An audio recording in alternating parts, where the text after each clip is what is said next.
Catastrophizing is our next negative thinking pattern, and this has to deal with magnifying a situation or an event and making it much bigger than it is. It's similar to the mental filtering we talked about. In mental filtering, your brain filters out all the positives while magnifying the negatives. Here, it magnifies the negative while minimizing your ability to cope or get through a situation. This type of error in our thinking is responsible for turning anxiety into panic. And when we get sucked down this spiral, this is where we start to feel the sense of impending doom. Everything starts to unravel. Life seems to get ruined, right? And it really interferes with our day-to-day activity. This is equivalent to focusing on one puzzle piece and trying to work from that picture to put a whole image together instead of working from the image down to the small piece. This is magnifying one small piece and making it the image of what is, okay? And we are blind to the wholeness of the picture. Remember, cognitive distortions are distortions or twisted views of reality. And accumulated repetition builds form. So the more that we think on this error over and over and over, it's building the form of fear that then seeks to overtake us and overwhelm, i.e. panic mode. And there is little to no anchor to pull ourselves up out of that spiral. The Bible says that hope is the anchor for the soul. Soul is the mind. So it's only hope for the future. Hope is future focused. That will pull us out of the panic once it starts. So this error distorts what is magnified and what is minimized. And what is minimized is our ability to handle, to cope, to overcome, to get through whatever it is that we see as huge. This makes us unable to accurately judge ourselves, others, a situation, makes us unable to think about the optimism or possibility in outcomes. So there's a little jumping to conclusions. We've already acted as if what we've jumped to, the assumption that we've made, which is based on our vision. Remember, vision is mental sight. So the way that you see mentally, is the fruit of the script of truth that you believe at the root. If this script of truth is in error, then you are seeing in error, and the error that you see repetitively is building the form of fear, and fear seeks to overtake by allowing you to drown in your own perception. We are unable in this thinking pattern to tolerate distress or discomfort because, again, we feel like we have to run away. We feel like we are being attacked. We feel very threatened.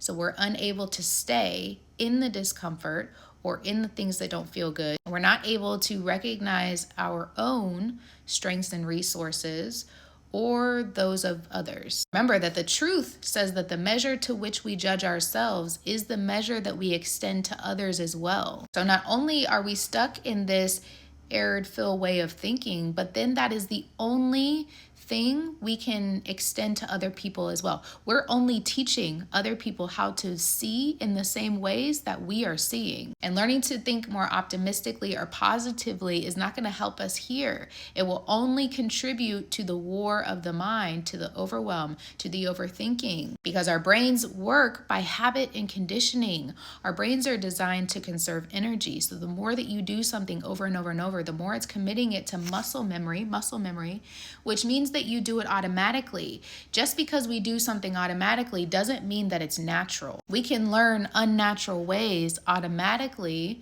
and then commit them to memory so we do them without thinking. That is the definition of the concept of flesh in the Bible. Your flesh is not necessarily your physical body. It is an old way of thinking, feeling, deciding outside of divine order. All of the ways that we think in error are flesh. All of them are outside of truth. That's why they're error. And I'm curious to know how long you have been operating in these negative thinking patterns that we're talking about. Probably a lot longer than I've been given them language. I'm just explaining something that has already been happening that probably is bringing, hopefully, a lot of understanding. And the Bible says it's a lack of understanding. My people perish because they lack knowledge.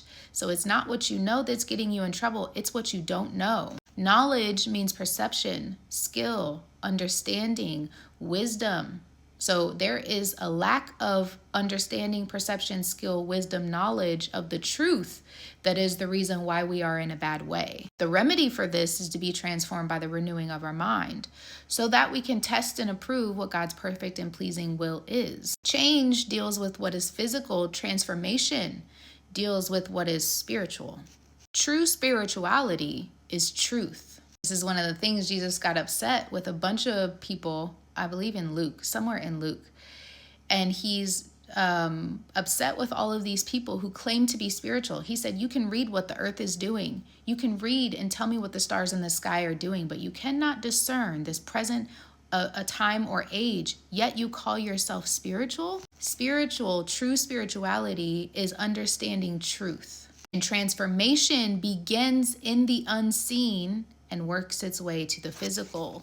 So remember, change is just changing here. Change is just molding yourself to another's pattern.